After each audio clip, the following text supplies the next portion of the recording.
মুমিন ব্যক্তি যারা হয় এরা লোক দেখানো কোনো ইবাদত করে না। মুমিন ব্যক্তিরা রাত যখন 12টা ওভার হয়, দুনিয়া লোভী মানুষগুলা যখন ঘুমের ঘরে থাকে, তখন দেখবেন মুমিন ব্যক্তিরা, তাহাজ্জুদ গুজার ব্যক্তিরা আস্তে করে দেখবেন নরম বিছানাটা ছেড়ে দিয়া, কেউ কাঁচা পানি দিয়া ঠান্ডা পানি দিয়া উজু করে, কেউ গরম হয়তো গরম পানির শাওয়ার থাকলে গরম পানি দিয়ে উজু কইরা তারা দেখবেন নামাজের মুসল্লা বিছাইয়া কেবলামুখী হইয়া এরা তাহাজ্জুদ নিয়ে ব্যস্ত হয়। কারণ তাহাজ্জুদের ইবাদতটা এমন গোপন একটা ইবাদত, যেই ইবাদতের মধ্যে কোনো রিয়া থাকে না, ফখর থাকে না, অহংকার থাকে না, হিংসা থাকে না। আর এই গোপন সময়ে আমার মওলা পাকের সঙ্গে বান্দার একটা প্রেমের কালেকশন ফিট হয়। কথা বলেন ঠিক কিনা? দুনিয়ার মানুষগুলা যখন ঘুমের ঘরে চলে যায়, তখন তাহাজ্জুদ গুজার মুমিন ব্যক্তিগুলা গোপনে মওলার সঙ্গে প্রেম খেলার জন্য তারা তাহাজ্জুদের নামাজ পড়তে পাগল হয়ে যায়। বলুন তো মুসলমান, আমরা প্রতিদিন কয়জনে তাহাজ্জুদের নামাজটা পড়ি? তাহাজ্জুদ পড়ব দূরের কথা, ওয়াক্তের নামাজও তো আমাদের খবর থাকে না।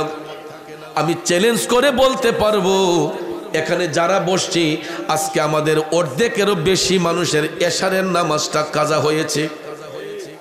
রাগ করছেন? কষ্ট পেয়েছেন?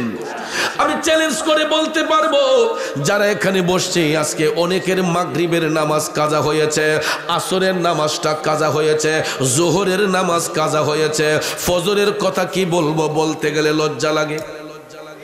ঠিক না ঠিক?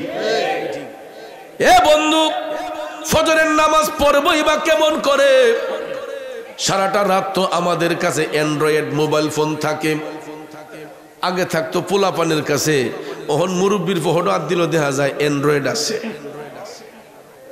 জি গাইলে কয় হুজুর ফুলা বিদেশ তাহে তো ফোন টোন দিলে কথা কন লাগে। কথা কোন ঠিক না বিধি? এই কথার বিরোধও দেখবেন কোনটা হোয়াটসঅ্যাপ, কোনটা ইমো, কোনটা মেসেঞ্জার, কোনটা ভাইবার আমরা ঠিক হ্যাঁ সাসারও বলা জানে হবে। কথা কোন ঠিক কিনা?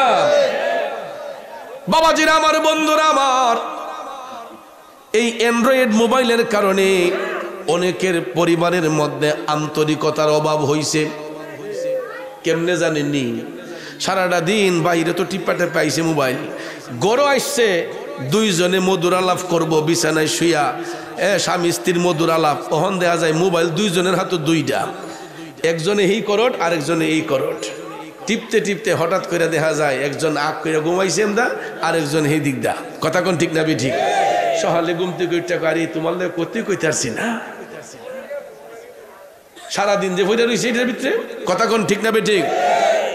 সকালবেলা মুয়াজ্জিন সাহেব মসজিদের মধ্যে আজানের ধ্বনি দিয়ে বলতেছেন, আসসালাতু খায়রুম মিনান নাওম।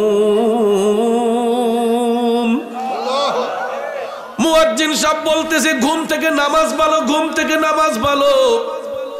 আমাদের দেশের মুসল্লিরা কয় না হুজুর সারাটা রাত মোবাইল টিপছে, এখন আমাদের ঘুমটাই ভালো। এ ভেলানগরের বাবাজিরা, আপনাদের পায়ে হাত ধরে আমি জানতে চাই, ঘুমের ঘরে মানুষের মরণ হতে পারে কি পারে না? নামাজটা যে কাজা করে ঘুমাইলাম, এই ঘুমটা তো জীবনের শেষ ঘুম হইতে পারত। ঠিক না ঠিক? ওরে কেমন করে ঘুমাও তুমি, কেমন করে ঘুমাও তুমি, ফজর করে কাজা, এমনও তো হতে পারে জোহরে জানাজা। ঠিক না ঠিক? আমার যুবক বন্ধুরা, মৃত্যু এমন একটা জিনিস, মৃত্যুর কোনো সিরিয়াল নাই বাজানো। মুমিন হইয়া যদি মরতেও পারি, ওই মরণটা শান্তির মরণ হবে। আর ঈমান নিয়ে যদি না মরতে পারি, কবরটা আমার আপনার ঘোর অন্ধকার আযাব হবে। তাইলে বলুন, আমি আপনি কবরের মধ্যে শান্তি চাই না অশান্তি চাই? তাইলে শুনুন আমার ভাইয়েরা, আমরা তো দুনিয়াতে কেউ চিরস্থায়ী নয়, নাকি চিরস্থায়ী? কেডা কেডা মরতে না তুলেন? এবারে বলে মরতো না, কেউ মরবেন নিও। কুল্লু নাফসিন যায়িকাতুল মাউত, প্রত্যেক আত্মাকেই মৃত্যুর স্বাদ গ্রহণ করতে হবে, ঠিক না বে ঠিক? আসলে মুরব্বী বুঝ হাত তুলছে না, উনি ভাবছে যে কারা কারা মরবেন হাত তুলেন, কারণ এটা সবাই স্বীকার করে যে যার জন্ম আছে তার মরণ আছে, ঠিক না বে ঠিক? ওরে এ ভবরঙ্গ হবে যে ভঙ্গ ছবি, সাদেরই অঙ্গ তোমার মাটিতে মিলাবে, জন্মিলে মরিতে হবে, ঠিক কিনা কর? যুবক বন্ধুরা, আমার বাবাজিরা, অনেক বাবা মনে করে আমার সন্তানে আমারে কাফন দাফন করব, কিন্তু বাজান এই ধারণাটা একেবারে ভুল। শুধু সন্তানের কাঁধেই পিতার লাশ বহন করা হয় না, কোনো কোনো সময় পিতার কাঁধেও সন্তানের লাশ বহন করতে হয়। শুধু সন্তানের কাঁধেই পিতার লাশ বহন করা হয় না, পৃথিবীতে এমন কিছু সিচুয়েশন আসে অনেক সময় সন্তানের কাঁধেও পিতার কাঁধেও সন্তানের লাশ বহন করতে হয়, ঠিক কিনা কোন? আমার যুবক ভাইয়েরা, গভীর মনোযোগ। আপনার এই নবীনগরের মধ্যে কত বাবার চোখের মধ্যে পানি দেখেছি, এই নবীনগর পৌরসভার ভিতরে কত বাবার চোখে পানি দেখেছি। সন্তানটা হাসি মুখে ঘর থেকে বের হয়েছে মোটর সাইকেল নিয়ে, কিন্তু বাড়িতে ফেরার সময় লাশ হইয়া বাড়িতে ফিরছে। বাবা দুনিয়াতে আছে, সন্তান নাই। তাইলে চিন্তা করেন, শুধু সন্তানের কাঁধে পিতার লাশ হয় না, পিতার কাঁধেও সন্তানের লাশ হয়, ঠিক না বিঠে? বাজাম, মৃত্যুর জন্য সবাইকে প্রস্তুত থাকতে হবে, কারণ মৃত্যুর হাত থেকে আমরা কেউ বাঁচতে পারবো না। বাজান রে, মৃত্যুর সময় কিন্তু আমাদের সাকারাত যখন শুরু হবে, মৃত্যুর যন্ত্রণা কিন্তু আমি আপনি সবার মধ্যেই আসবে, কথা কোন ঠিক কিনা? আমার রাসূল বলেন, আজরাইল আলাইহিস সালাম দুই রূপে আসবে। কয় রূপে? দুই রূপে আজরাইল আলাইহিস সালাম বান্দার জান কবজ করতে আসবে। জাহান্নামী ব্যক্তিদের সামনে আজরাইল আলাইহিস সালাম যখন আসবে, তখন ওই জাহান্নামীদের মধ্যে একটা আতঙ্ক শুরু হয়ে যাবে। এরা আজরাইল আলাইহিস সালামের পায়ের শব্দ শুনলেই এদের মধ্যে একটা আতঙ্ক বিরাজ করবে। আর মুমিন ব্যক্তি যারা, তাদের যখন মৃত্যুর যন্ত্রণা হবে, আজরাইল আলাইহিস সালামের পায়ের শব্দ শুই না মুমিন ব্যক্তিরা তখন মুস্কি মুস্কি হাসবে। আরেকটু জোরে কর না সুবহানাল্লাহ। আজরাইল আসিয়া প্রাণ করিব হরণ, হাই গো আজরাইল আসিয়া প্রাণ করিব হরণ, ওরে নিজ গুণে সাহেব আল্লাহ করবানি বারণ, আমার উপায় কি তখন আমার আল্লাহ নিরঞ্জন, না জানি কি হালে আমার হইব মরণ, ওরে সেই সময় পাইমুনি আমি তোমার দর্শন, আমার দয়ালের চরণ, আমার আল্লাহ নিরঞ্জন, না জানি কি হালে আমার হইব মরণ। বেলানগরের বাবাজিরা রে, যেই কোনো জায়গায় আমার আপনার মরণ হতে পারে। এই যে নবীর বাগানে বসলাম, এখান থেকে বের হওয়ার সাধ্য আসেনি। রাস্তা দিয়ে যে হাঁটতেছেন, বাড়িতে যাওয়ার কোনো সাধ্য আসেনি। যেই কোনো সময় যেই কোনো মুহূর্তে মরণটা হয়ে যেতে পারে।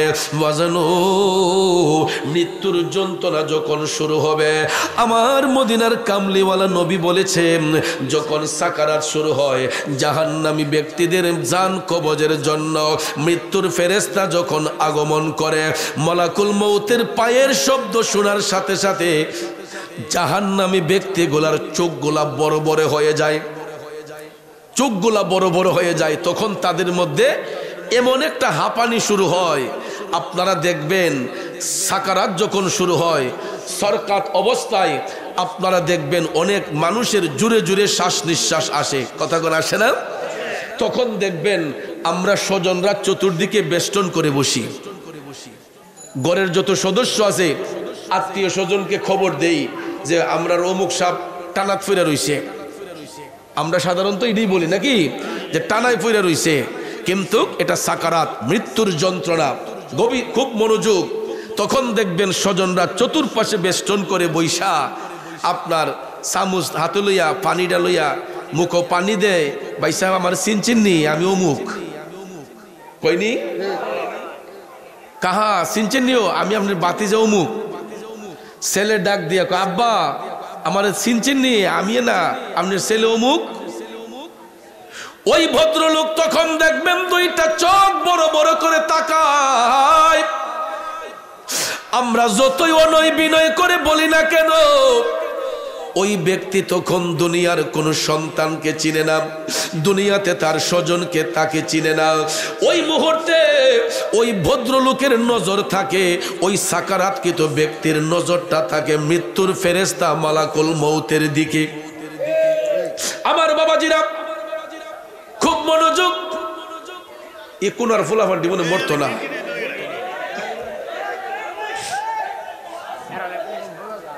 আপনারা মাহফিলের একটা পরিবেশ আছে, এটা তো গানের অনুষ্ঠান না, এটা কিন্তু ওয়াজ মাহফিল, ঠিক কিনা বলেন? ওয়াজ মাহফিলে ওয়াজ মাহফিলের পরিবেশ রাখতে হবে। গানের আসরে গানের আসরের পরিবেশ রাখবেন, কিন্তু এটা তো গানের মঞ্চ না, এটা ওয়াজের মঞ্চ, ঠিক না? শ্রোতার আকর্ষণে বক্তার বক্তব্য, শ্রোতার আকর্ষণে বক্তার বক্তব্য। আমি যতই অনয় বিনয় করে বলি, শ্রোতা যদি মনোযোগী না হয়, এই বক্তব্যের মধ্যে শ্রুতি মাধুর্যতা আসবে না, ঠিক কিনা কোন? এই জন্য ভাইয়ের আমার, যে জাতি যত বেশি শিক্ষিত সে জাতি তত বেশি উন্নত, ঠিক না? ঠিক। আমরা তো এখন কেউ নিরক্ষর না, সবাই স্বনির্ভর, লেখাপড়া জানোয়া মানুষ। আমরা যুগ এখন ডেভেলপ, এখনো যদি আমাদের শিক্ষা না হয়, হবে কখন? জোয়ান মানুষ নবীনগর আইসা বুড়া হইতেছি, আজকে কি নতুন আসতেছি? প্রায় 2 যুগের কাছাকাছি হয়ে যাচ্ছে, 2 যুগের কাছাকাছি নবীনগর যাচ্ছি। তাহলে আমি যেই ছেলেগুলারে ছোট্ট দেখেছিলাম, এদের মুখ এখন দাড়ি মুছুইটা গেছে, দেখলে মনে হয় আমার সময় নই। জিগাইলে কো হুজুর আমরা না ছোটবেলা আপনার ওয়াজ শুনছি, তাইলে তো আজকে আইসি না বাবা। তো এত বছর আয়ও যদি কন্ট্রোল করতে না পারি, তাইলে আমি তো ব্যর্থতা আমার, ঠিক না? ঠিক। একটু কষ্ট করে সাইড টক যাতে না আসে, পারলে ধৈর্যের সহিত বসেন, আর নাইলে তাবারুক দেওয়ার সময় আইয়া জাম দিলেন, এরপর দূরে থাকেন, কথা বলেন না। একটু দুরূদ শরীফ পড়েন, আল্লাহুম্মা সাল্লি আলা সাইয়্যিদিনা আদনাবি মাওলানা মুহাম্মদ নবী মাওলানা মুহাম্মদ এমন নবীজির উম্মত আমরা, যেই নবীর নাই তুলনা। বাইরে যাহার উপর দুরুদ বেজেন দয়াল প্রভু রব্বানা। জগতের বন্ধুরা রে, ও মুরব্বী বাবা জিরা গো, আমার সম্মানিত মা বোনরা যারা শুনছেন, বলতেছিলাম কি, আমার মদিনার কামলিওয়ালা নবী বলছেন, মৃত্যুর যন্ত্রণা যখন শুরু হবে, জাহান্নামী ব্যক্তিদের জান কবজের সময় মৃত্যুর ফেরেশতা মালাকুল মউত যখন আসবে, তখন আজরাইল আলাইহিস সালামের পায়ের শব্দটা শোনার সাথে সাথে তাদের চেহারাটা বিদ্রুপের মতো হয়ে যাবে, ভয়ঙ্কর হয়ে যাবে।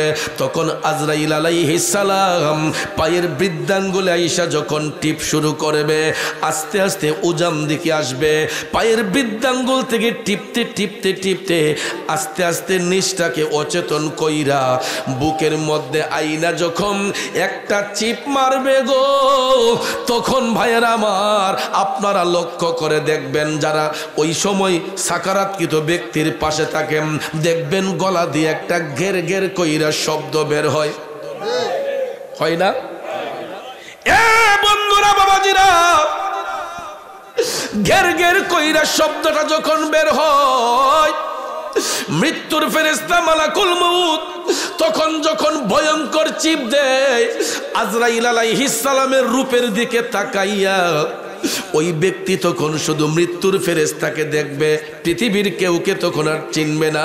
মৃত্যুর ফেরেশতার ভয়ঙ্কর চিপ খাইয়া অনেকের চোখ উল্টে যায়, চোখটা বন্ধ করার সময় পর্যন্ত অনেকে পায় না।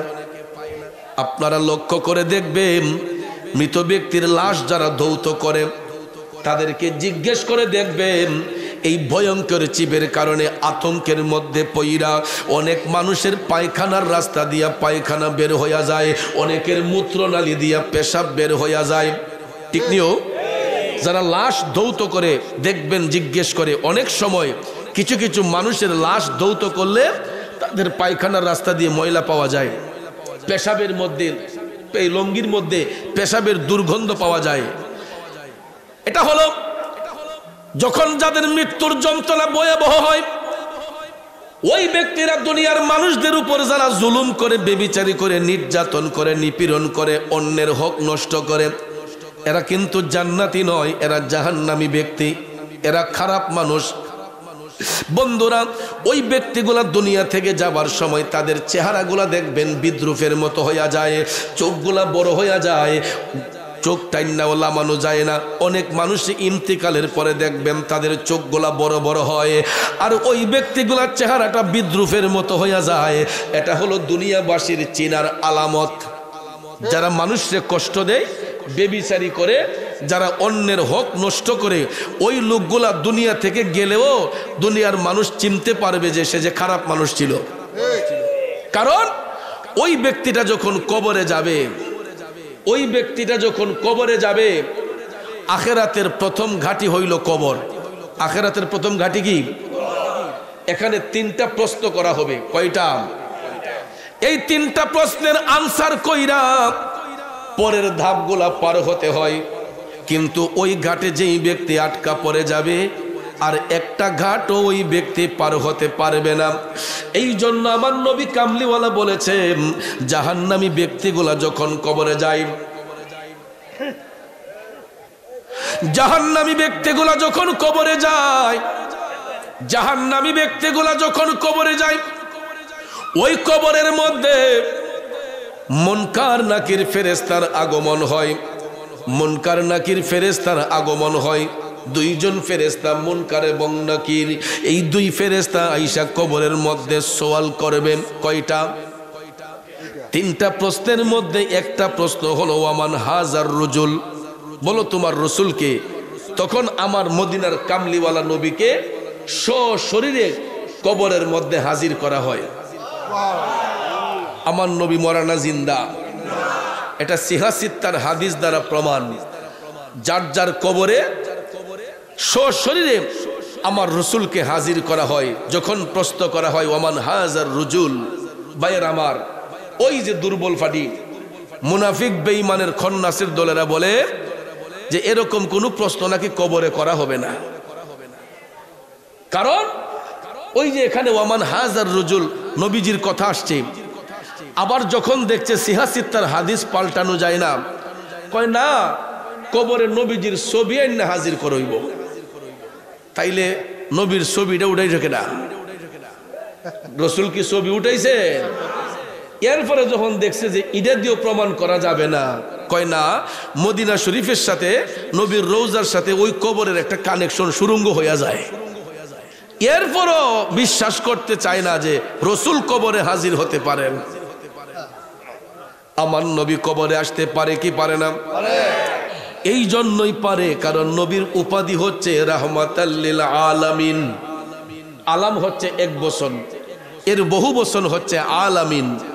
নবী কি শুধু দুনিয়ার জন্য রহমত, না কবরেও রহমত?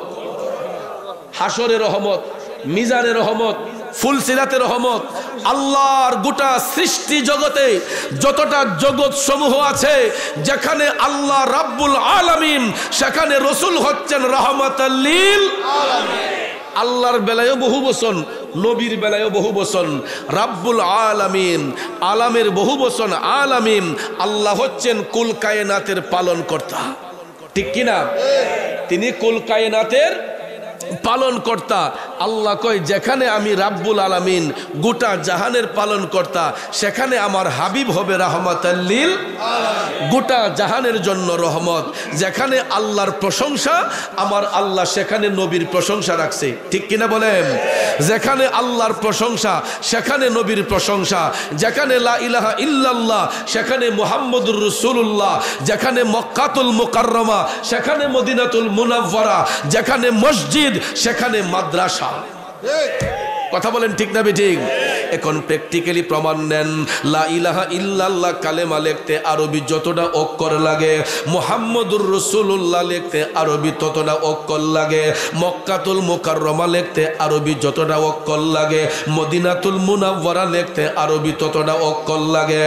এ বন্ধু গভীর মনোযোগ, মসজিদ লিখতে আরবি যতটা অক্ষর লাগে, মাদ্রাসা লিখতে আরবি ততটা অক্ষর লাগে। তাইলে আপনারা বলুন, নামের সাথে নাম মিলাইয়া আপন হাবিবরে ইজ্জত দিছেন কে?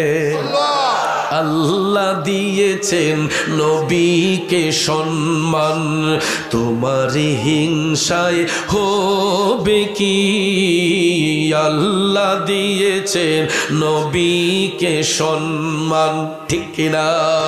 ওয়ারাফা'না লাকা যিকরাক, আল্লাহ কয় হাবিব দুনিয়ার মোল্লা মুন্সি আপনার ইজ্জত দিলেই কি না দিলেই কি? আমার আল্লাহ কয় বন্ধু গো, ওয়ারাফা'না লাকা যিকরাক, আপনার ইজ্জত আপনার প্রশংসা আমি আল্লাহ বাড়াইয়া দিছি। এই জন্য চট্টগ্রামের একজন কবি লিখছেন, রাসূল আমরা আপনাই না চিনিলে আপনার কি আসে যায়, দোনো জাহান আপনারই নূরি কদমে ঝোকায়, ঠিক কিনা কর? রাসূল আমি আপনাই না চিনিলে আপনার কি আসে যায়, দোনো জাহান আপনারই নূরি কদমে ঝোকায়, দোনো জাহান নবীজির নূরি কদমে ঝোকায়, ঠিক কিনা বলেন? এ বন্ধু আমরা নবীকে ইজ্জত দিলেই কি না দিলেই কি? আল্লাহ কয় হাবিব আপনার ইজ্জত আপনার প্রশংসা আমি আল্লাহ বাড়াইয়া দিছি। এই জন্য ওই পাপিষ্টের দলেরা দুনিয়াতে যেমন বিয়াদবি করবে, কবরও গিয়া এর শাস্তি ভোগ করবে। কারণ যখন প্রশ্ন করা হবে আমার হাজার রুজুল, আমার নবীর শ্বশুরে হাজির কইরা বলা হবে বলো ওনাকে চিনতে পারোনি, তখন ওই খন্নাসের দলেরা বলবে লা আদরি, আমরা চিনি না, আমি চিনি না। কারণ দেখেন নবী দেখাও ওই পাগলের দলেরা দুনিয়াতে যেমন চিনে নাই, কবরে গিয়েও চিনবে না। উত্তর দিতে যখন ব্যর্থ হয়ে যাবে তখন ভাইয়ের আমার আল্লাহ রাব্বুল আলামিন, রসুল বলেন আল্লাহ তাআলা আরেক দল ফেরেশতা পাঠাইয়া ওই জাহান্নামীগুলার কবরের মাটিগুলারে দুই পাশ থেকে আস্তে আস্তে চাপানো শুরু হয়। কি করা হয়? আমরার দেশের মাঝে দেখবেন কিছু কিছু মৌলবী সাহেবরা বেশি আবেগ দিয়া আমরার নাইয়ের গুড়াত মশলা লাগাইবার লেগা হাইয়া দেখবেন কাঁদবো, কবরের আযাব কেমনে সইব,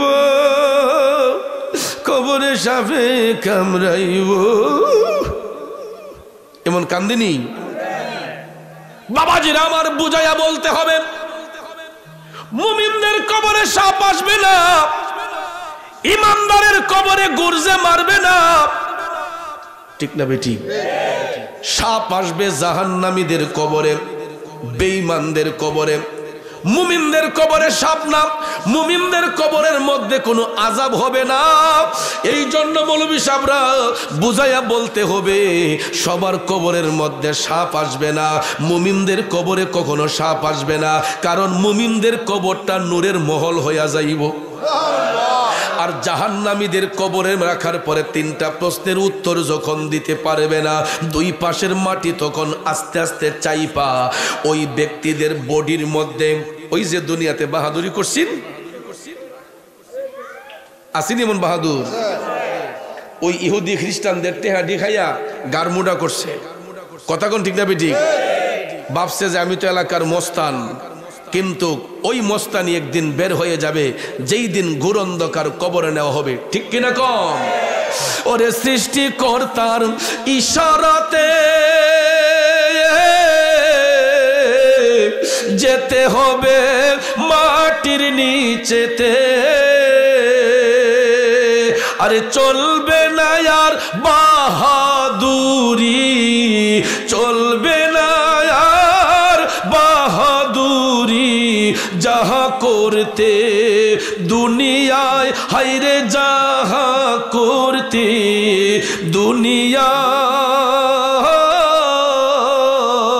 ওরে দম ফুরাইলে রঙের জলসা যাইব শেষ হইয়া। ঠিক কিনা বলেন? আমার বন্ধুরা, দুই পাশের মাটি যখন চাপ দিব গো, আমার মদিনার কামলিওয়ালা নবী বলতেছেন ওই জাহান্নামী ব্যক্তিগুলার ডান পাজরের হাড় বাম পাজরে যাবে, বাম পাজরের হাড় ডান পাজরে যাবে। মাটির চাপে এমন একটা অবস্থা হইব রে, আমার নবী কামলিওয়ালা বলছেন মুরুগের হাড্ডিতে কামড় দিলে যেই রকম মরমর করে ভেঙ্গে যায়, জাহান্নামী ব্যক্তিগুলারে কবরে রাখার পরে মাটির চাপে তাদের দেহের হাড় গোলা মরমর কইরা ভেঙ্গে যাবে, পাউডারের মতো দুলিকণা হয়ে যাবে। তাইলে বলুন, আমরা কি কবরে শান্তি চাই না আযাব চাই? শান্তি যদি পেতে হয় ইত্তাকুল্লাহ, আল্লাহকে ভয় করতে হবে, দয়াল নবীর দামান ধরতে হবে, নবীকে বিশ্বাস করতে হবে। মুমিন ব্যক্তি যারা হবে, ওই মুমিন ব্যক্তিদের যখন মৃত্যুর যন্ত্রণা হয়, আমার রাসূল বলছেন, খারাপ লাগতেছে? আমার রাসূল বলছেন মুমিন ব্যক্তিদের যখন মৃত্যুর যন্ত্রণা হয়, তখন মৃত্যুর ফেরেশতা মালাকুল মউত যখন আসতে শুরু করেন, তখন ওই মুমিন ব্যক্তিদের মুখের মধ্যে মুস্কি মুস্কি হাসি থাকে। কারণ মুমিন যারা হয়, যারা মুত্তাকি, এরা দুনিয়ার জিন্দেগি বেশি দিন চায় না, এই পাপের দুনিয়া থেকে যত তাড়াতাড়ি যাওয়া যায়। এই জন্য মুমিন মুত্তাকি যারা, এরা আল্লাহর কাছে সব সময় ফরিয়াদ করে, আল্লাহ দুনিয়ার যদি রাখো তাইলে নেক হায়াত দিয়ে রাখো, আর যদি দুনিয়ার হায়াত না থাকে আল্লাহ গো আমাদেরকে ঈমানের সহিত মরণ দান করো। আমরা কি ঈমানি মরণ চাই কি চাই না? এই জন্য কবি বলেছেন, ঈমানের পথে অবিচল থেকে আমার মরণ যেন হয়, ঈমানের পথে অবিচল থেকে আমার মরণ যেন হয়। এ ভেলানগরের বাবাজিরা গভীর মনোযোগ, রাসূল বলেছেন মুমিন ব্যক্তিদের যখন মৃত্যুর যন্ত্রণা হয়, মৃত্যুর ফেরেশতা মালাকুল মউত আসার সময় ওই মুমিন ব্যক্তিদের মুখের মধ্যে মুস্কি মুস্কি হাসি বের হয়। কারণ মুমিন ব্যক্তিদের মৃত্যুর কোনো যন্ত্রণা নাই, এদের দেহের মধ্যে হাত স্পর্শ করতে দেরি হবে, তাদের জীবনটা কেড়ে নিতে দেরি হবে না। তখন ইন্তেকালের পরে তাদের চেহারার মধ্যে মুস্কি মুস্কি হাসি ফুটবে। লক্ষ্য করে দেখবেন, কিছু কিছু ভদ্রলোক ভালো মানুষ মারা গেলে আমরা যখন লাশ দেখতে যাই, হতে পারে তিনি কৃষক, দিনমজুর, হতে পারে রিক্সা চালক, অটো চালক, হতে পারে কোনো মসজিদের ইমাম, হতে পারে কোনো মাদ্রাসার সুপার, হতে পারে একজন সাধারণ আমলি মানুষ, ইমানি মানুষ। ভালো মানুষগুলা মারা যাবার পরে কালো চেহারা হইল, চেহারাটা কালো বর্ণের হলো, দেখবেন ওই মানুষের চেহারার মধ্যে একটা মুস্কি মুস্কি হাসি থাকে এবং চেহারাটা উজ্জ্বল হইয়া যায়। আমরা রাস্তা দিয়ে হাঁটলে পরে লোক মুখে কথা বলি, আহ ব্যক্তিটা যেমন ভালো ছিল তার মরণটাও এমন সুন্দর হইছে, ও যেমন আইসা রইছে, বলিনি এরকম? এটা মুমিনদের লক্ষণ। মুমিনরা দুনিয়া থেকে যাওয়ার সময় এরা হাসি মুখে যায়। কেন যায় জানেন? কারণ এরা তো ছাত্র ভালো। কি ভালো? স্টুডেন্ট ভালো। দেখবেন গাদা ছাত্র যদি ইতা পরীক্ষার আগে এদিন মাথা গরম হয়ে যায়, কেমনে পরীক্ষা দিব, কেমনে কি করব। আর ভালো ছাত্র যারা, ভালো স্টুডেন্ট যারা, এরা দেখবেন এরা আগ্রহে থাকে যে কোন দিন পরীক্ষা শুরু হইব, কোন সময় জানে যাইমো, প্রশ্নটা ভাই টাস টাস করে লিখে দিয়ে ফেলবো। কথা কন ঠিক না বেঠিক? ভালো স্টুডেন্ট যারা, এদের কোনো টেনশন থাকে? গাদা মাদা যেটা ইতা নিয়ে টেনশন থাকে। নহল করে কেমনে পাস করতো, কেমনে কি চুরি করতো, দাড়ি করতো, এই টেনশনে থাকে। আর ভালো স্টুডেন্ট যারা, এরার কোনো চিন্তা নাই, কারণ যেই কোনো জায়গা থেকে প্রশ্ন করা হোক, এরা দেখবেন প্রশ্নটা হাতে পাইয়েই এরা বিসমিল্লাহ করে লেখা শুরু করে। ঠিক তদ্রূপভাবে মুমিন যারা হয়, মুত্তাকি যারা হয়, এরা দুনিয়া থেকে যাবার সময় হাসি দিয়া যায়। কেন জানেন? কারণ কবরে তাদের কোনো খৌফ নাই, ভয় নাই, চিন্তা নাই। কারণ ওই মুমিন ব্যক্তিদেরকে কবরে রাখার পরে তাদেরকেও কিন্তু 3টা প্রশ্ন করা হবে। কয়টা? বাবাজিরা আমার, মুমিন ব্যক্তিদেরকে কবরে রাখার পরে ওইকে 3টা প্রশ্ন করা হবে। এই 3টা প্রশ্নের একটা প্রশ্ন, ওয়ামান হাজার রজুল, বলো তোমার রসুলকে। তখন ওই মুমিন ব্যক্তিরা যখন আমার দয়াল নবীর চেহারা মুবারক দেখবে গো, তখন এদের চোখ দিয়া তখন টপ টপ করে পানি বের হইয়া যাবে। এরা হাসি মুখে তখন বলবে এটা কষ্টের পানি না, আনন্দের পানি চোখ দিয়া বের হইয়া। কারণ পরীক্ষার রেজাল্ট যদি ভালো হয়, দেখবেন গোল্ডেন A+ পাইলে বা A+ পাইলে ছাত্ররা দেখবেন মনের খুশিতে চোখ দিয়ে পানি চলে আসে।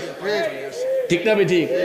আঙ্গুল 2টা তুললা দেখবেন একটা শিক্ষার মারে মাইরা চোখ দিয়ে পানি চলে আসে, কারণ এটা ভালো স্টুডেন্টদের একটা গুণ। আবার অভিভাবক যারা, তারাও দেখবেন ছেলে যদি ভালো রেজাল্ট করে, বাপ মারা দেখবেন মনের খুশিতে তখন তারা চোখ দিয়ে পানি চলে আসে, কারণ মা বাবার পরিশ্রম সার্থক হয়েছে। কথা বলেন? ঠিক তদ্রূপভাবে মুমিন ব্যক্তিরা দুনিয়াতে যে এই কঠোর পরিশ্রম করেছেন, আমল করেছেন, বন্দেগী করেছেন, তাদের পুরস্কার সার্থকতা তখনই হবে কবরে যায়া যখন তারা আমার নবীর চেহারা মুবারক সশরীরে দেখে ফেলবে, তখন আনন্দের সহিত মুমিনদের চোখ দিয়া পানি চলে আসবে। কারণ নবী ছাড়া ওই কবরে নাই রে বান্ধব নাই, নবী ছাড়া ওই কবরে নাই রে বান্ধব নাই। হাসরেতে নবী ছাড়া নাই দরদি নাই, হাসরেতে নবী ছাড়া নাই দরদি নাই, নবী ছাড়া ওই কবরে নাই রে বান্ধব নাই। বান্দার জন্য রহমত আমার নবী মুহাম্মদ, দুজাহানে আর কি আছে মোদেরই সম্পদ। ঠিক কিনা বলেন? বন্ধুরা আমার, নবী যদি কবরে আপন হইয়া যায়, বলুন ওই ব্যক্তির আর কোনো ভয় আছে? বাজান আমার, এখানেই শেষ নয়। মুমিন ব্যক্তির ওই কবরটাকে তখন আল্লাহ রাব্বুল আলামিন ফেরেশতা পাঠাইয়া নূরের মহল বানাইয়া দেয়, নূরের মহল বানাইয়া দেয়। কারণ 70 গজ প্রসারিত করে এক একটা মুমিনের কবরকে এক একটা নূরের মহল বানানো হয়। এটা আমার কথা নয়, আপনার কথা নয়। আমার নবী কামলিওয়ালা যখন মেরাজ শরীফের মধ্যে গেছিলেন, আমার নবী মেরাজে গেছিলেন, সত্য না মিথ্যা? এটা যারা অস্বীকার করবো এর ঈমান থাকবো নি? আমার রসুল যখন মেরাজে গেছিলেন, আল্লাহ রাব্বুল আলামিন রসুলকে জান্নাত জাহান্নাম দেখার পারমিশন দিয়েছিলেন।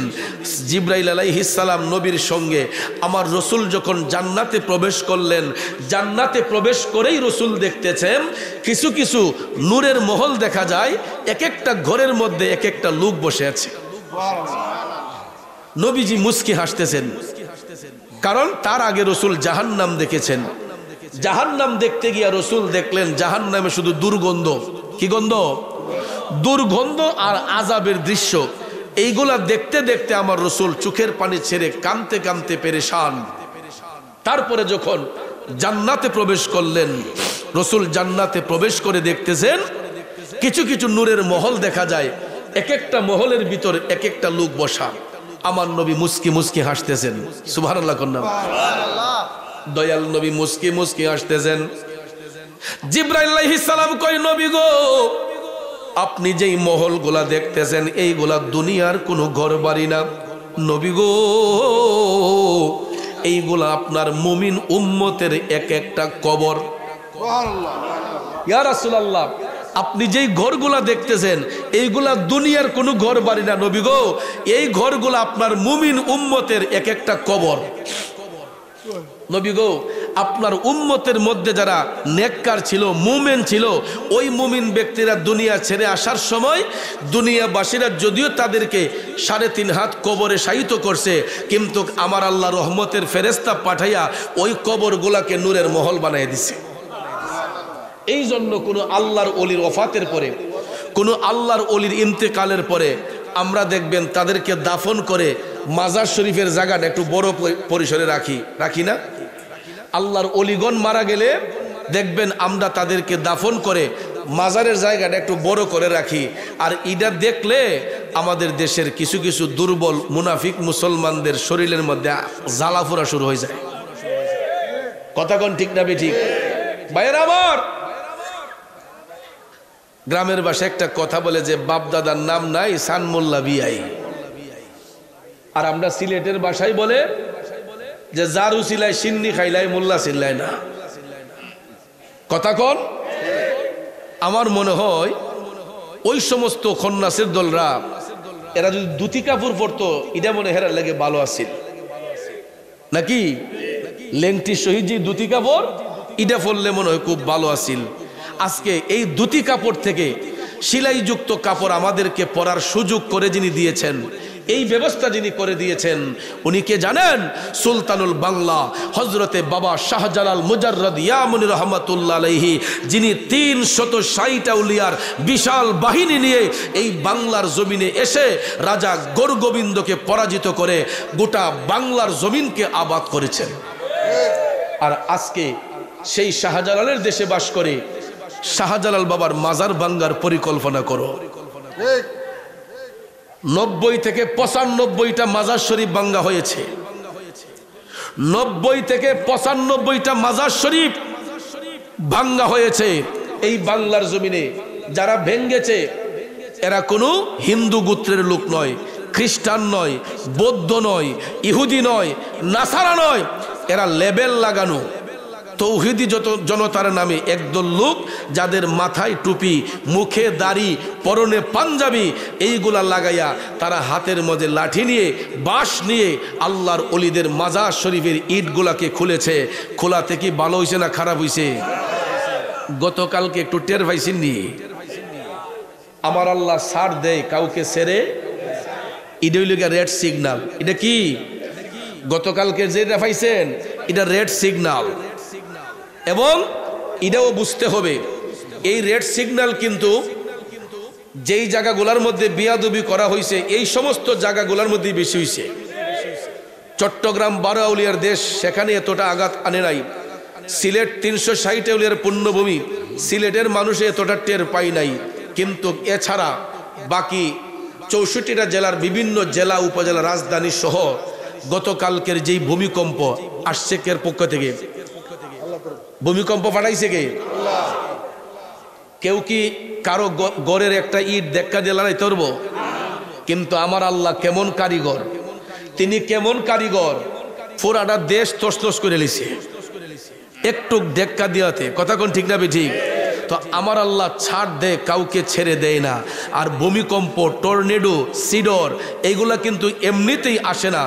বান্দা যখন পাপ করতে করতে যখন সীমা লঙ্ঘন করে ফেলে, বান্দা যখন পাপ করতে করতে সীমা লঙ্ঘন করে ফেলে, তখনই আল্লাহর পক্ষ থেকে আযাবের কিছু সিমটম আমাদের কাছে পাঠানো হয়। গত 4 বছর আগে, 5 বছর আগে যখন মহামারী করোনা আইসিন, মা গো, আত্মীয় পর্যন্ত বুঝলে লইছে। ঠিক না ঠিক?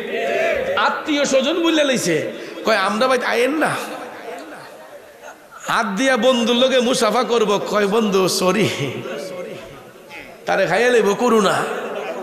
কথা কোন ঠিক নেই? মুসাফা পর্যন্ত বাদ দিলাইছে। আত্মীয়তার বন্ধন অনেকে ছিন্ন করে ফেলছে। ভাই ভাইয়ের বাড়িতে পর্যন্ত যায় নাই। তাইলে করোনা জিনিসটা চোখে দেখছেন নাকি? করোনারে কেউ দেখছেন নি? বাবারে, এই করোনা লইয়া তো কত কাহিনী হয়ে গেছে। কথা কোন ঠিক না ঠিক? চোখে দেখছি না একটা জিনিস, ইডার ডরে আমরা পেশাব পাই না, ছুটে গেছে গা আতঙ্কের মাঝে ফইরা। তাইলে যেই মালিক করোনা পাঠাইছে ওই মালিক রে চিনা দরকার নেই। তাহলে আমরা যে ওলি আল্লাহর সাথে বিয়াদবি করি, আমরা যে সীমা লঙ্ঘন করি, জুলুম নির্যাতন করি, এগুলাকে আল্লাহ বরদাস্ত করে? আমরা তো মনে করি আমরা হেডেম আছে, আমরার ক্ষমতা আছে, যা ইচ্ছা তাই কইরা লেমু, কিন্তু কইরা কি জানুন যা পাপে কিন্তু বাপ রসারে না। কথা কোন ঠিক না বেটি? ওরে 14 পুরুষ যেথায় গেছে 3.5 হাত কবরেতে গো, আরে যেতে হবে সবই ছাড়ি, দুয়া কলমা পড়িয়া, হাইরে দুয়া কলমা পড়িয়া, ওরে দম ফুরাইলে রঙের জলসা যাইব শেষ হইয়া। ঠিক কিনা বলেন? এই রঙের ঘোড়া কয়দিন দৌড়াইমু বাজান? বেশি দিন না, টিকিট যখন আসবে তখন চলে যেতে হবে। কথা কোন ঠিক না বেটি? এই গাড়িও কারোর জন্য অপেক্ষা করবে না, টিকিট আসার সাথে সাথেই প্যাসেঞ্জার রেডি হতে হবে। কথা কোন ঠিক না? এই জন্য বাবাজিরা আমার, বন্ধুরা আমার, এই সমস্ত ছাড়তে হবে। আল্লাহর ওলিদেরকে ভালোবাসেন, কারণ আল্লাহর ওলিরা তো কারো ঘরের খাবার কারি আনে না। আল্লাহর ওলিরা কি কারো ঘরে কাজ্জা লাগাইছে, ঝগড়া লাগাইছে, কেউরে কোনো খারাপ বুদ্ধি দিছে? আল্লাহর ওলিগণ সত্যের প্রচারের জন্য কোরআন সুন্নাহ ভিত্তিক আল্লাহর ওলিগণ এই দেশে ইসলাম কায়েম করেছেন। কথা বলেন ঠিক কিনা? জারু সিলাই সিন্নি খাইলাই তারে চিনলাই না। আজকে যে মসজিদের মধ্যে বড় গলায় আজান দেন, একটু ভাবতাছেননি কার কারণে পাইছেন? এই দেশের মধ্যে মাজারওয়ালারা সবার আগে মসজিদ বানাইছে। যেই মাজার ভাঙতে গেছে ওই মাজারওয়ালারা এই দেশে মসজিদ বানিয়েছে। যেই মসজিদে আজানের ধ্বনি দিচ্ছে ওই মাজারওয়ালারা সর্বপ্রথম এই বাংলার জমিনে খোলা আকাশের নিচে আজান দিয়েছেন। সিপাহসালার সৈয়দ নাসির উদ্দিন রহমাতুল্লাহ আলাইহি 360 আউলিয়ার অন্যতম সঙ্গী, যিনি মুরারবন্দের জমিনে পূর্বে পশ্চিমে শুয়ে আছেন 120 জন আউলিয়া নিয়ে। আউলাদের রসুল সিপাহসালার শাহ সৈয়দ নাসির উদ্দিন রহমাতুল্লাহ আলাইহি, যিনি সুরমা নদীর পাড়ে দাঁড়িয়ে সর্বপ্রথম কেবলামুখী হয়ে আজান দিয়েছিলেন। আর এই অস্ত্রের পাওয়ারে, আল্লাহু আকবার, এটা শক্তিশালী অস্ত্র। ঠিক না বেঠিক?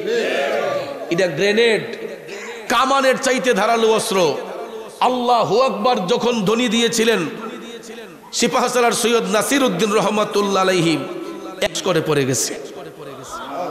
এত শক্ত প্রাচীর, এটা পড়ল কিভাবে?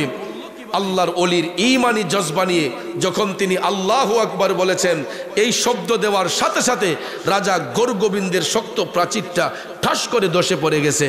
ভাইয়ের আমার, বন্ধুর আমার, আরেকবার যখন তিনি বললেন, রাজা গোরগোবিন্দের পুরাটা দেওয়াল পড়ে গেছে। এরপরে হিন্দু রাজারা আস্তে আস্তে করে তাদের সংস্পর্শে আইসা কোরআন সুন্নাহর শিক্ষা নিয়া কালেমা পড়ে মুসলমান হয়ে বর্তমানে বাংলাদেশের মধ্যে 95% মুসলমান বাস করতেছে। ঠিক না বেঠিক? এর পিছনে সবচেয়ে বড় অবদান হলো হযরত বাবা শাহজালাল মুজাররদ ইয়ামানী রহমাতুল্লাহ আলাইহির। কথা কোন ঠিক কিনা? আর ওই দেশে বাস কইরা অলিদের সঙ্গে ষড়যন্ত্র কইরা কোনো বেটা বাঁচতে পারতো না। কথা কোন ঠিক না বেঠিক? অতীতেও পারছে না, ভবিষ্যতেও পারবে না। কারণ অলি আল্লাহগণ হচ্ছেন আসমানের খুঁটি। এই যে প্যান্ডেল বানাইছেন, খুঁটি লাগছেনি? খুঁটি ছাড়া কি সামিয়ানা টিকছে? তা আমরা তো খোলা আকাশের নিচে চাইলে ভাবি যে আসমানটা তো শূন্য জুল্লা রয়েছে, এটা মনে কোনো পিলার নাই। আসলে পিলার আছে, আমরা চোখ নাই। পিলার ঠিকই আছে, দেখার মতো চোখ আমাদের নাই। কথা কোন ঠিক কিনা? জাহিরি চোখ দিয়ে দেখতেছেন এই প্যান্ডেলের পিলার আছে, কিন্তু অন্তর চক্ষু খুললে তখন দেখতে পাবেন আসমানেরও খুঁটি আছে।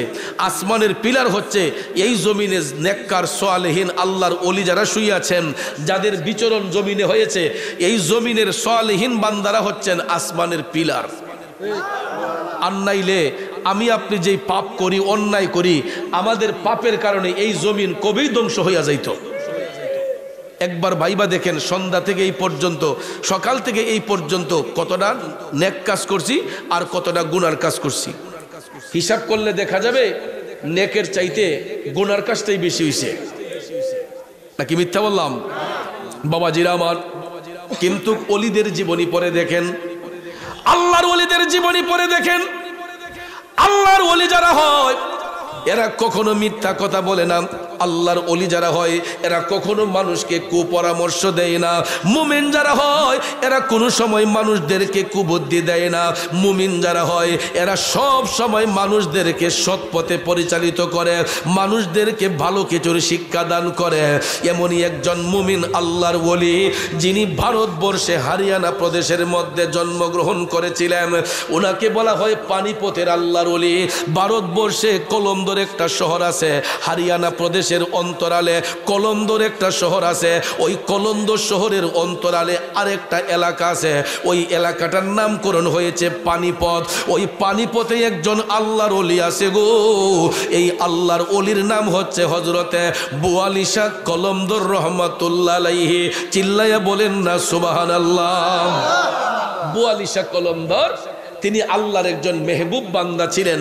ভারতবর্ষে হরিয়ানা প্রদেশে কলন্দর শহরের পানিপথে সেই আল্লাহর ওলির মাজার শরীফ এখনো আছে। এখন মাজার শরীফটা পানিপথ শহরে হলো কেন, এটার পিছনে আরেকটা কারামত আছে, জানার আগ্রহ আসেনি? আসুন সামনে যাই। কারণ যখন তিনি ভারতবর্ষে জন্মগ্রহণ করেছিলেন হরিয়ানা প্রদেশে, তখন হিন্দু রাজাদের অত্যাচারে মুসলমানদের কোনো বাক স্বাধীনতা ছিল না, যেটা বর্তমানেও অনেক রাজ্যে মুসলমানদের বাক স্বাধীনতা ভারতে নাই। আছে এখন পর্যন্ত ভারতে অনেক রাজ্য আছে মুসলমানরা কুরবানি করতে পারে না, একটা পশু জবাই করতে পারে না হিন্দুদের অত্যাচারে। ঠিক না ঠিক? কিন্তু আমরা ওলি আল্লাহর দেশের মানুষ, আমাদের এই স্বাধীন সোনার বাংলাদেশে দেখেন আমরা কত সুন্দর সম্প্রীতির মাধ্যমে আমরা হিন্দু ভাইদেরকে মহব্বত করি, হিন্দুরা আমাদেরকে সম্মান করে, খ্রিস্টান ভাইরা আমাদেরকে সম্মান করে, আমরা তাদেরকে সম্মান দেই। কথা কোন ঠিক না ঠিক? আমরা এই স্বাধীন সোনার বাংলাদেশে 95% মুসলমানদের দেশে হিন্দু ভাইরা আমাদের কাছে নিরাপদ, খ্রিস্টান ভাইরা আমাদের কাছে নিরাপদ। আজ পর্যন্ত আমরা কোনো মন্দিরে গিয়ে আগুন দিছি বা আমাদের পাড়ার হিন্দু ভাইরা আমাদের মসজিদে গিয়ে আগুন দিছে? কারণ আমরা একই বাজারে হিন্দু ভাইদের দোকান আছে, আমরা মুসলমানের দোকান আছে, আমরা কত সুন্দর সম্প্রীতির মাধ্যমে চলাফেরা করতেছি। কথা কোন ঠিক না ঠিক? আমরা আমাদের বিভিন্ন অনুষ্ঠানে তাদেরকে নিমন্ত্রণ দেই, তাদের বিভিন্ন অনুষ্ঠানে আমাদেরকে নিমন্ত্রণ দেয়। এটাকেই বলা হয় সম্প্রীতি। কথা কোন ঠিক কিনা? ভাইয়েরা আমার, বন্ধুরা আমার, এটাই হলো স্বাধীন সোনার বাংলা। যেই সোনার বাংলায় আমরা সম্প্রীতির মাধ্যমে আমরা যার যার অবস্থান থেকে যার যার ধর্ম তারকে পালন করতে দেই। আমরা কোনোদিন কারো ধর্মের প্রতি জোরপূর্বক আচরণ করি না। কথা কোন ঠিক কিনা? কিন্তু আমাদের পার্শ্ববর্তী দেশ ভারতে গিয়ে দেখেন, এমনও রাজ্য আছে যেখানে গরু জবাই করতে পারে না, মুসলমানরা ঈদের নামাজ পড়তে পারে না, মসজিদে আজান দিতে পারে না, এটা বন্ধ করে দেয়া হয়। কিন্তু এগুলা হচ্ছে একগুঁয়ামি। কথা কোন ঠিক কিনা?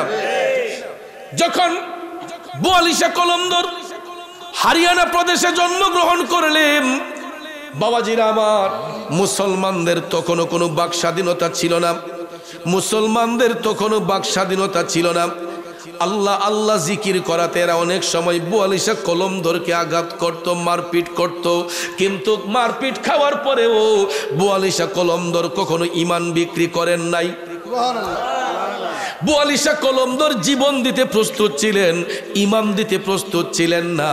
কারণ নবী নবী কইরাই আমার মরণ যেন হয় গো, নবী নবী কইরাই আমার মরণ যেন হয়। বাইরে ওই মরণে পাইব শান্তি, ওই মরণে পাইব শান্তি, থাকবে না রে ভয়। নবী নবী কইরাই আমার মরণ যেন হয় গো, নবী নবী কইরাই আমার মরণ যেন হয়। আমার নবীর নাম নিয়ে মরতে চাই কি চাই না? কারা কারা চাই দুইটা হাত উঁচু করে দেখাই। নারায়ে তাকবীর। এটা প্রেমিকের আওয়াজ না, দুর্বলদের আওয়াজ। নারায়ে রিসালাত, এটা ইমানদারের আওয়াজ। আহলে সুন্নাত ওয়াল জামাত। পবিত্র সুন্নি মহাসম্মেলন। নবী নবী কইরা আমার মরণ যেন হয় গো, নবী নবী কইরা আমার মরণ যেন হয়। বাইরে ওই মরণে পাইব শান্তি, ওই মরণে পাইব শান্তি, থাকবে না রে ভয়। নবী নবী কইরা আমার মরণ যেন হয় গো, নবী নবী কইরা আমার মরণ যেন হয়। একটা জবানও বন্ধ রাখবেন না, চিৎকার মেরে বলি আল্লাহু আকবার। আমার বাবাজিরা বন্ধুরা, বলতেছিলাম কি, হরিয়ানা প্রদেশে আল্লাহর ওলি বুয়ালি শাহ কলন্দর, তিনি আল্লাহ আল্লাহ জিকিরে মশগুল। এই আল্লাহ আল্লাহ জিকির করাতে, নবীর দুরূদ শরীফ পড়ার কারণে হিন্দুরা যারা ওনার উপর টর্চারিং করত, নির্যাতন করত, কিন্তু বুয়ালি শাহ কলন্দর কই, আমি হাসি মুখে জীবন দিতে পারবো, কিন্তু আমি ইসলামের দামান ছাড়তে পারবো না। প্রতিদিন নির্যাতন করার পরে হিন্দুরা যারা যখন ব্যর্থ হইয়া গেছে, হিন্দুরা যারা যখন ব্যর্থ হইয়া গেছে, কয় তাকে আমরা যেই কোনো কৌশলে আটকাতে হবে, যেই কোনো কৌশলে তাকে আটকাতে হবে। তো হঠাৎ একদিন ওই এলাকার হিন্দু রাজারা একত্রিত হইয়া বুয়ালি শাহ কলন্দরকে তারা ডাইকা নিছে। বুয়ালি শাহ কলন্দর ইমানি জজবা নিয়ে তিনি রাজদরবারে গেলেন। যাওয়ার পরে হিন্দু রাজারা কয়, বুয়ালি তুমি যে খোদার ইবাদত করতেছো, তোমার খোদারে তো দেখা যায় না। নাউজুবিল্লাহ কোন, তুমি যে খোদার ইবাদত করতেছো, তোমার খোদারে তো দেখা যায় না। তে না দেখা যেই খোদার পূজা করতেছো, ইবাদত করতেছো, এই খোদা কি তোমারে কোনো সাহায্য করতে পারবে? বুয়ালি শাহ কলন্দর কয়, অবশ্যই পারবে। সুবহানাল্লাহ, অবশ্যই পারবে। তখন বুয়ালি শাহ কলন্দর বললেন যে আমি যদি সেই মহান মালিকের ইবাদত করে থাকি, অবশ্যই আমার মালিকের পাওয়ার ক্ষমতা অপরিসীম।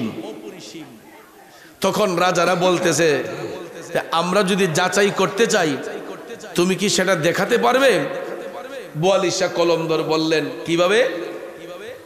তখন তারা বলতেছে, বুয়ালি তুমি যেই নামাজের মসলায় দাঁড়িয়ে তোমার আল্লাহরে সেজদা করো, তুমি তো জমিনের উপর দাঁড়াইয়া সেজদা করো, তোমার আল্লাহ যদি তোমার উপর রাজি হয়, তাইলে তো উনি তোমার পানির উপরও বাসায় রাখতে পারবে। বুয়ালি শাহ বলতেছে, অবশ্যই পারবে। তখন হিন্দু রাজারা কয়, তোমার হাতের নামাজের মসল্লা আমরা পানিতে বিছাইয়া দিব, তুমি যদি হাইটা গিয়া পানির উপর দিয়ে গিয়ে যদি ওই নামাজের মসল্লায় দাঁড়াইয়া পানির উপরে দাঁড়াইয়া তোমার আল্লাহরে সেজদা করতে পারো, তাইলে বুঝবো যে না তোমার খোদার পাওয়ার বেশি। সুবহানাল্লাহ কন্যা। বাবাজিরা আমার, বুয়ালি শাহ কলন্দর বলতেছেন, আমি করে দেখাবো। আপনারও আমাকে বলতে হবে, যদি আপনারা আগুনের পূজা করতেছেন, আপনাদের দেবদেবীরে আপনারা খোদা মনে করেন, আপনাদের দেবদেবী যদি আপনাদেরকে সাহায্য করে, আপনারা তো দেখে ইবাদত করতেছেন। কয় হ্যাঁ। বুয়ালি শাহ কলন্দর কয়, আমি পানির উপর হাইটা গিয়া যেই খোদারে দেখি না সেই খোদারে ডাইকা দেখাইমো, আর আপনারা আপনাদের খোদারে যে দেইকা ডাকতেছেন, আপনারাও জ্বলন্ত আগুনটা হাতের মধ্যে রাইখা আমারে দেখাতে হবে। যদি আপনাদের খোদা সত্যি হয়, আপনাদের খোদার যদি পাওয়ার থাকে, তাইলে তো অবশ্যই আপনাদের হাত পোড়াবে না। আর আমার আল্লাহ যদি সঠিক হয়, আমার মৌলার যদি পাওয়ার থাকে, তো সেই মালিক আমাকে পানিতে ডুবাবে না, অবশ্যই আমারে পানিতে বাসায় রাখবে। ইমানি শক্তি কারে কয়, চিন্তা করে দেখেন। তখন হিন্দু জমিদাররা বলল, ঠিক আছে, তোমার খোদারে তো তুমি দেখো না, তুমি পানিতে হাইটা যদি নামাজ পড়া দেখাইতে পারো, সিজদা করে দেখাতে পারো, তাইলে আমরা তোমার খোদার পক্ষে যাব। তুমি যা বলবা, যেই বাক্য বলবা, আমরা সেই বাক্য পাঠ করব। বুয়ালি শাহ কলন্দর বললেন, আপনারাও কিন্তু মনে রাখেন, আগুন হাতে রাইখা দেখাতে হবে। যদি আগুন আপনাদের হাত না পুরায়, তাইলে আমি সেই খোদার ইবাদত ছেড়ে দিয়া আপনাদের পক্ষে আসব।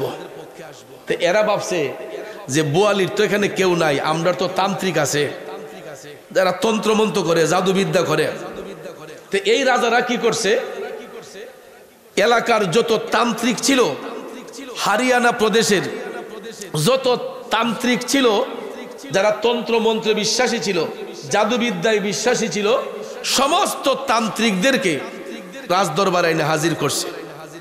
আইনা বলতেছে যে তান্ত্রিকরা, আজকে আপনাদের জাদুবিদ্যা যতটুকু আছে, জাদুবিদ্যার মধ্যে যত শক্তি আছে, সব শক্তি প্রয়োগ কইরা হইল আজকে দেখাতে হবে আমাদের হাতে আগুন রাখবো, আপনারা জাদু মন্ত্রের মাধ্যমে আমাদের হাতে আগুন দিবেন, যাতে আমরা হাত আগুনে না ফুরায়। কুফুরি কালাম দিয়া, জাদুবিদ্যা দিয়া। ভাইয়ের আমার, বলুন আল্লাহর খাস কালামের কাছে জাদুবিদ্যার কোনো পাওয়ার আছে? শক্তি আছে? বোয়ালিশা কলমদর এক আল্লাহ বিশ্বাসী, নবী মুস্তাফার গোলামিতে বিশ্বাসী। বাজানরে, ওই হিন্দুরা যারা বলল বোয়ালি প্রস্তুত, তো বোয়ালিশা বলতেছে আমি সদা সর্বদা প্রস্তুত। সুবহানাল্লাহ কোন। এবার তান্ত্রিকরা সবাই চতুর্দিকে বেষ্টন। ওই জমিদাররা, ওই রাজারা বোয়ালিশা কলমদরের নামাজের মুসল্লাটা হাতে নিয়া এরা পানির মধ্যে নাইমা নামাজের মুসল্লাটা অনেকটা দূর এরা ছুঁড়ে মারছে। অনেকটা দূর ছুঁড়ে মারলো। মারার পরে দেখা যায় পানির অনেকটা দূরে নামাজের মুসল্লা গিয়া কেবলামুখী হইয়া দাঁড়াই আছে। নামাজের মুসল্লা নিচের দিকে যায় না, কেবলামুখী। এবার রাজারা বলতেছে বোয়ালি যাও, এবার পানির উপর দিয়া হাইটা যাও, দেখি তোমার কারামতি শক্তি কেমন। তোমার আল্লাহ যেই মালিকরে তুমি দেখো না, উনি তোমারে কেমন শক্তি দিছে, আমরা দেখাও আজকে। বোয়ালিশা কলমদর ঈমানি শক্তি নিয়া, বুকের মধ্যে সিনার মধ্যে সাহস লিয়া বোয়ালিশা কলমদর পানির পথ দিয়া তিনি হাঁটতে শুরু করলেন। আর চোখের পানি ছাইরা কান্দে, মৌলাজি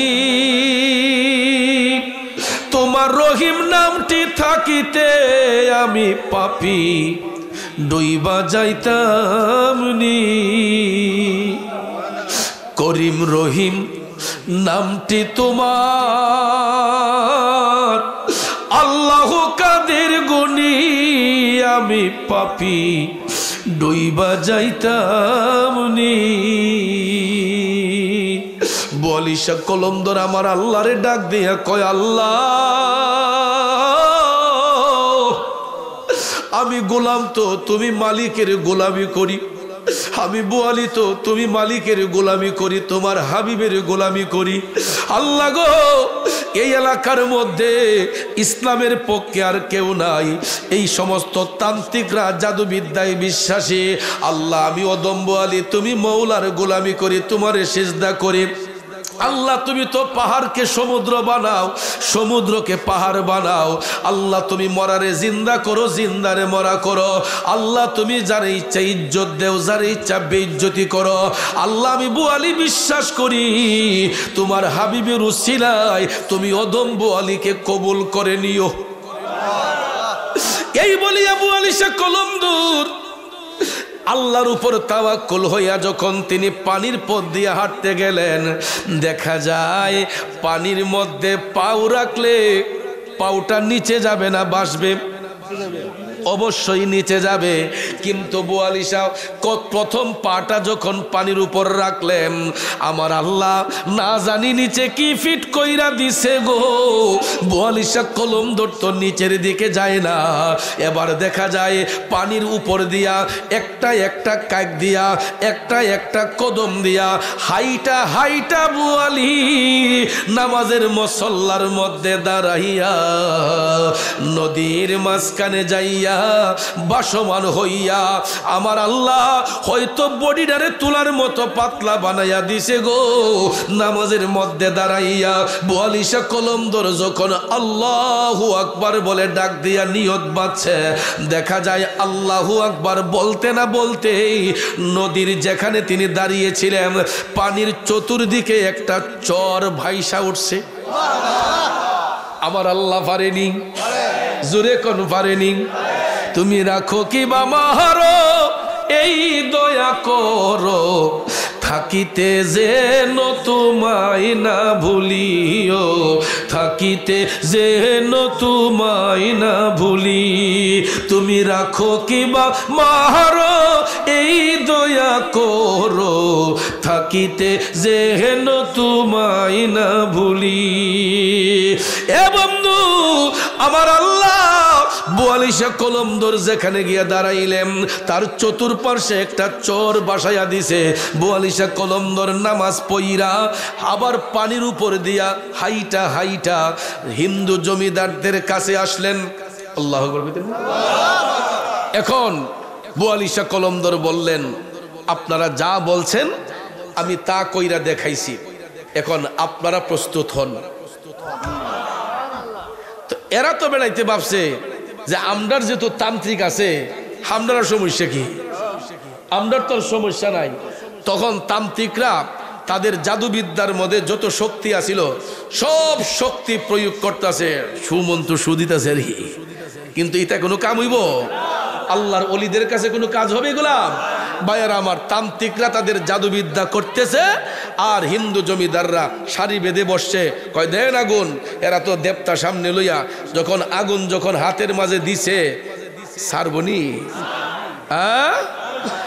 আগুনটা হাতে দিতে দেরি হয়েছে, হাতটাকে জলসে দিতে দেরি করে নাই। আরো জোরে কন্যা আল্লাহু আকবার। ভাইয়ারা আমার, বন্ধুরা আমার, রাজাদের হাতগুলা পুড়ে গেল, তান্ত্রিকরা সবাই ফেল হইয়া গেছে। এখন ৪২ কলমদর বলে আমি বলবো না, আপনারা বলেন কি করবেন? তখন দেখা যায় ওই এলাকার যত তান্ত্রিক ছিল গো, তান্ত্রিকরা সবাই ৪২ কলমদরের পায়ের মধ্যে পইরা গেছে। ৪২ কলমদরের পায়ের মধ্যে পইরা গেছে। কয় বোয়ালি, জীবনে কত জাদু মন্ত্র করলাম, কোনোদিন কোথাও হার মানি নাই। বোয়ালি, জীবনে কত জাদুবিদ্যা দেখাইলাম, কোনোদিন কোথাও হার মানি নাই। আজকে তুমি মওলার ইবাদত দিয়া এমন ভাবে কাজ করেছো, আমাদের সমস্ত জাদুবিদ্যা এখানে ফেল হইয়া গেছে। তার মানে বোঝা গেল বোয়ালি, নিশ্চয়ই তুমি আল্লাহর মেহবুব বান্দা। আমাদেরকে তাড়াতাড়ি তোমার পক্ষে নিয়ে যাও, বলো আমরা কি করব? তখন ৪২ কলমদর বললেন, আপনারা পানি দিয়া ওযু করেন। তখন ওই নদীর পানি দিয়া এরা ওযু করলো।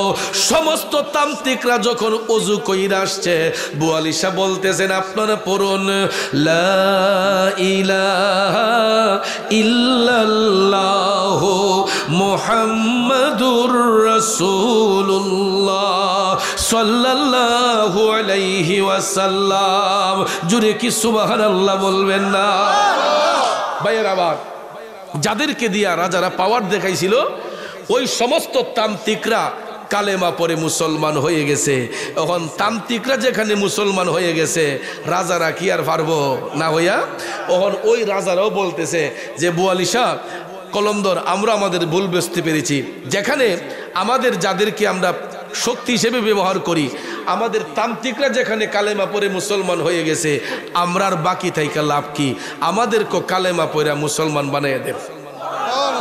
তখন ওই হরিয়ানা প্রদেশের রাজা যারা ছিল, এরা সবাই কালেমা পরে মুসলমান হয়ে গেছে। আপনারা বলুন, ৪২ কলমদর কারো উপরে ককটেল মারছে, বোমা মারছেন, গ্রেনেড মারছেন, লাঠি মারছেন, বেন্দা মারছেন? ও মাগো, আমরার দেশে যদি লাঠির অভাব নাই, কোনো কিছু হইলে দেখা যায় লাঠি বেন্দা লইয়া হাজির, ঠিক না বেঠি? আল্লাহর ওলিরা তো কখনো লাঠি হাতে নেন নাই, আল্লাহর ওলিরা তো কখনো তরবারি হাতে নেন নাই। বাবা শাহজালাল বাংলার জমিনে এসে আবাদ করেছেন, একটা দিনও তো হাতে তরবারি নেন নাই। নিয়েছেন? একটা দিনও তরবারি নেন নাই। কি করেছেন? সিনার মধ্যে কোরআন সুন্নাহর আমল বাস্তবায়ন করে এমনভাবে লালায়িত করেছেন, যার জবান দিয়া আল্লাহ শব্দ বের করলে পাহাড় সমুদ্র হয়ে গেছে, সমুদ্র পাহাড় হয়ে গেছে। কথা কোন ঠিক না বেঠিক? তাদের জবানের জিকিরের ধ্বনিতে জঙ্গল মঙ্গল হয়ে গেছে। আল্লাহর ওলিরা যখন আসছেন তখন এগুলো জংলা ছিল। এখন আপনি শাহজালালের মাজারে যান, শাহজালাল মাজারে গিয়ে দেখেন জায়গাটা কতটুকু উঁচা, তিনি যখন আসছিলেন কোনো গড়বাড়ি ছিল? শাহপুরান রহমাতুল্লাহ মাজার শরীফ 4-5 দিন আগে মেয়র সাহেব জিয়ারত করে আসছেন। জিজ্ঞেস করেন কয়টা সিঁড়ি বাইতে হয়, কতগুলা সিঁড়ি বাইয়া উপরে উঠতে হয়? তো তখন কি সিঁড়ি ছিল? বায়া বায়া উঠন লাগতো। তো আল্লাহর ওলিরা তারা নির্জন জায়গা খুঁজছেন যেখানে দুনিয়া লোভী মানুষরা তাদেরকে ডিস্টার্ব না করে। এই জন্য আমি আমার লাইফে যত ওলি আল্লাহর মাজার শরীফে গেছি, আমি দেখলাম আল্লাহর ওলিরা ওই জায়গাটারই পছন্দ করছে যেখানে লোকালয়ের কোনো আনাগুনা ছিল না। লোকালয়ের অন্তরালে তারা নির্জনে গিয়া আমার মৌলার জিকির দিয়া মৌলারে রাজি খুশি করে তারা এক একটা দেশকে আবাদ করেছেন। আমি আজমির শরীফে গিয়ে দেখলাম সেখানেও খাজা বাবার মাজার শরীফ যদি এখন রাস্তাঘাট একটু সমতল করছে, কিন্তু গভীর দেরে তাকাইয়ে দেখবেন নিচ থেকে যখন আপনি হাইটে আসবেন খাজা বাবার মাজার শরীফটা কিন্তু অনেক উপরে ছিল। এরকম ভাবে যত ওলি আল্লাহর মাজার শরীফ আপনি যাবেন গিয়ে দেখবেন জায়গাগুলা অনেক উঁচু উঁচু। আর আমরা দেশের মাঝে ওই সমস্ত খন্নাসের দলেরা ইহুদি খ্রিস্টানদের দালালরা হয় উঁচু কবরগুলা ভেঙ্গে ফ্ল্যাট করে দাও। রসুল বলছেন উঁচু কবরগুলা ভেঙ্গে দাও, কিন্তু আরে খন্নাস, রসুল তো বলছেন মুনাফিক বেঈমানের কবরের কথা, কাফেরদের কবরের কথা, কাফেরদের উঁচু কবরগুলা ভেঙ্গে দেওয়ার কথা বলেছেন, মুমিনদের নয়। কথা কোন ঠিক না ঠিক? তা আল্লাহ যেন এদেরকে হেদায়েত করে। আর যদি হেদায়েত এদের নসিবে না থাকে তাহলে আর কি করা যাবে? আল্লাহ যা ভালো মনে করে তাই করবে। আমরা তাদের ধ্বংস কামনা করি না। কেন করি না? এই ছেলেগুলো আমাদেরই ছেলে ফেলে, কারো বাতিজা, কারো ছেলে, কারো নাতি, ইতা ওই হিদির ট্যাবলেট খাইয়া ইহুদি খ্রিস্টানদের কিছু টাকা টুকা পাইয়া ফুলাবান মানুষ, বেকার মানুষ তো এটা চলতে বলতে পারে না, চলন তো লাগবে এক মনতে। তো বাপসে যাক বাস মুকদিন ইমানটা নষ্টই করে লাই, কিছু টাকা টুকা লইয়া দেখা যায় এক একটা এলাকা নষ্ট করতেছে। কিন্তু একটা কথা বলে যাবেন না, নবীনগর মানে নবীর শহর। এ নবীনগরের ভাইয়েরা শুনেন, আজকে আমার ভাই জ্বলন্ত সাক্ষী। আমরা যখন গত 2 বছর হয়েছে সৌদি আরব ঘুরে আসছি, জিজ্ঞেস করেন যতটা স্টেটে গেছি বাড়ি কোথায়, নবীনগর। হয়তো পশ্চিম এলাকা, নাইলে পূব এলাকা, নাইলে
বিদায়ী বাংলাদেশের সুন্নি হুজুর যারা আছে আমাদের লাইনের হুজুর হুজুর মোরাদ সাহেব কয় আপনি এত মাহফিল নবীনগর করেন, আর কোনো বক্তার নাম দিই না বুঝতে কয় রাস্তাঘাটও পোস্টার দেখলে খালি আপনার নাম দিই। আমি কই ভাই এটা ভালোবাসা, মহব্বত। আসলে নবীনগরের মানুষ আমাকে মহব্বত করে বিদায় আমি আসলে নবীনগরে প্রচুর মাহফিল করি, অনেক মাহফিল করি, যার সুবাদে এই সমস্ত গুণী মানুষদের সাথে উঠা বসা চলাফেরা। আমার ভাই বলছেন আপনাদেরকে প্রথমেই যে নিজের ফ্যামিলির মেম্বার হিসেবে আমাকে মনে করেন। আমিও আমার ভাইকে আমার নিজের বড় ভাইয়ের জায়গায় রেখে আমার ফ্যামিলির একজন অভিভাবক মনে করে শ্রদ্ধা করি, সম্মান করি। নবীনগর আসলে আমি আর কোনো জায়গা না গেলেও আমার ভাইয়ের বাড়ি আমার অবস্থান সবসময়, এখানে আসা যাওয়া খাওয়া একদম মানে কিচেন রুম পর্যন্ত আমার জন্য এক উন্মুক্ত, রান্নার ঘরটা পর্যন্ত আমার জন্য উন্মুক্ত। তো দোয়া করবেন এই ভালোবাসা যাতে সব সময় থাকে, সব সময় যাতে এই ভালোবাসা নিয়ে চলতে পারি। আমার যুবক ভাইটি এরা কত বড় মন নিয়া আমাদেরকে মোটর সাইকেল দিয়ে রিসিভ করে আনছে। আসলেই এরা মোহব্বত অন্তর আছে বিদায়ী, নাইলে বলতে পারতো হুজুর নবীনগর তো আপনি চিনে নই, বোলাসং বেলানগর তো চিনে নই, আপনি আই ফিরেন। আর আসলে আমি এটা ভাবতেও পারি না যে এরা আমাকে এভাবে রিসিভ করবে। 15-20টা মোটরসাইকেল নিয়ে আমার যুবক ভাইরা রিসিভ করে আনছে। আসলে তাদের মনটা যে উদার, বড় মন, এটা আজকে এরা প্রমাণ দিছে। আমার সবুজ মিয়া ভাই অত্যন্ত ভালো মানুষ, তার কথায় কাজে সব দিক দিয়া আমি মিল পেয়েছি। আল্লাহ পাক যেন আমার ভাইয়ের হায়াতে বরকত দান করে। আর মা বোনরা, বিশেষ করে মহিলা মা বোন যারা আছে নবীনগরের, তারা আমাকে কেউ ভাইয়ের মতো, কেউ ছেলের মতো, কেউ বড় ভাইয়ের মতো, ছোট ভাইয়ের মতো আমাকে স্নেহ করেন, শ্রদ্ধা করেন। তো আমিও আপনাদের সবাইকে মহব্বত করি, ভালোবাসি। আর জোরহাত করে সবার কাছে দোয়া চাই যাতে অতি তাড়াতাড়ি সুস্থ হয়ে যায়। আমার বুকের মধ্যে প্রচুর পরিমাণ কফ জমে আছে, গলাটা শ্লেষা জমে রয়েছে এবং দুটা নাক বন্ধ, কথা বলতে খুব কষ্ট হইতেছে। 1 সপ্তাহ যাবৎ অসুস্থ, বাইরে দেখছেন। তো আমি চিকিৎসাধীন আছি, মেডিসিন ব্যবহার করতেছি। আপনারা খাস করে আমার জন্য দোয়া করবেন যাতে আবার পরিপূর্ণ সুস্থ হয়ে আপনাদের কাছে এসে যাতে সুন্নিয়তের কথা বলতে পারি, কোরআন হাদিসের কথা যেন বলতে পারি। আর এই লা মাযহাবি ফিতনা থেকে আল্লাহ যেন আমাদেরকে হেফাজত করেন। আমরা আকীদায়ে আহলে সুন্নাত ওয়াল জামাতের আকীদায় বিশ্বাসী। আমরা যেন নবী ওলির পথ মত অনুসরণ করে আমরা যেন বাকি জীবন চলতে পারি। সবাই বলেন আমিন। আমার ডাক্তার সাহেব, মেয়র সাহেব বলছেন মা বোনদের আবদার ইংরেজিতে সুইট মদিনাটা শোনানোর জন্য। আমার যুবক ভাই যারা রিসিভ করে আনছে তারাও বলছে হুজুর আমাদেরকে একটু নাত শরীফ শোনাইবেন নবীজির মহব্বতে। তো যাক, আপনারা শুনতে চান সবাই? সবাই রাজি তো ইনশাল্লাহ? Golden Medina, oh my sweet Medina, I cannot forget you, dear Medina. I cannot forget you, dear Medina. Cannot forget, could not forget, dear Medina. Cannot forget, could not forget, dear Medina. I cannot forget you, dear Medina. You are better than Arsh Muhalla. You are best on Earth of Allah. You are better than Arsh Muhalla. You are best on Earth of Allah. Dear Prophet is sleeping in Medina. I cannot forget you, dear Medina. I cannot forget you, dear Medina. Dear Prophet has said, Medina is heaven. Medina's soil is medicine for ill men. Dear Prophet has said, Medina is heaven. Medina's soil is medicine for ill men. Because Prophet is resting in Medina, I cannot forget you, dear Medina. I cannot forget you, dear Medina. Your name was Yasrib, very worst country. Your environment was very dirty. Your name was Yasrib, very worst country. Your environment was very dirty. For the Prophet you are golden Medina. I cannot forget you, dear Medina. সোনার Medina, আমার প্রাণের Medina. সোনার Medina, আমার প্রাণের Medina. I cannot forget you, dear Medina. সব ভুলিব কিন্তু তোমায় ভুলতে পারি। ভুলিনি, ভুলবো না, বলতে পারি না।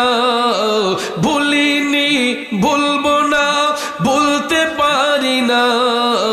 সব ভুলিব কিন্তু তোমায় ভুলতে পারি না। সব ভুলিব কিন্তু তোমায় ভুলতে পারি না। সবাই বলি মারহাবা। আর একটু জোরে বলি মারহাবা। কষ্ট হচ্ছে আপনাদের? আরেকটি শুনতে চান? ও মদিনা তোমায় ভুলতে পারি না, কি করে ভুলবো তোমায়, বলো না বলো না। তোমার বুকে শুয়ে আছেন যেই জনা, যাকে সৃষ্টি না করিলে আমার রব্বানা কিছুই সৃষ্টি করতো না। তিনি আমার জানের জান, আমার প্রাণের প্রাণ, নবী আমার জানের জান, নবী প্রাণের প্রাণ। নবীকে হারালে হারাবো আমরা দু জাহান, ঠিক না? আর যার নাম না নিলে দোয়া কবুল হয় না। ও মদিনা তোমায় ভুলতে পারি না, তিনি আমার জানের জান, আমার প্রাণের প্রাণ, যাকে হারালে হারাবো আমি দু জাহান।